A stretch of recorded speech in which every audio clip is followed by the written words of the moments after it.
नाही, पण तर या महायुतीच्या काळात बैठकीचा सातत्याने विरोध केला जातोय. धनंजय मुंडे दिल्लीत जाऊन अमित शहाना भेटतात.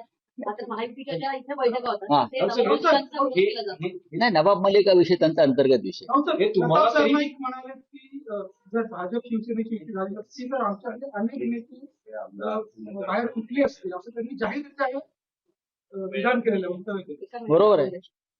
भारतीय जनता पक्ष हा एकनाथ शिंदेचा पक्ष पूर्णपणे गिळणार आहे. आता नाही तर उद्या, पण विधानसभा निवडणुकांच्या आधी एकनाथ शिंदे यांचा पक्ष हा अस्तित्वात असेल की नाही याच्याविषयी माझ्या मनात पहिल्यापासून शंका आहे. नाही रावसाहेब, हे तुम्हाला तरी पटते का? कारण इतक्या वर्षाचं राजकारण तुम्हीही बघितलं आहे. शरद पवारांना तुम्हीही स्वतः फार जवळून ओळखता. पवारांनी अजित पवारांशी स्थानिक स्वराज्य संस्थांमध्ये युती करणं तुम्हाला कितपत पटतं? जेव्हा नाही नाही, शरद पक्षकोडी- नाही नाही, असं आहे की अजित पवारांशी युती करणं म्हणजे भाजपशी हातमिळवणी करणं असं मी मानतो. अजित पवार हे भाजपचे हस्तक आहे. त्यांच्याबरोबर कोणत्याही प्रकारची युती करणं हे माझ्या आकलनाप्रमाणे भारतीय जनता पक्षाचे हात बळकट करण्यासारखं आहे.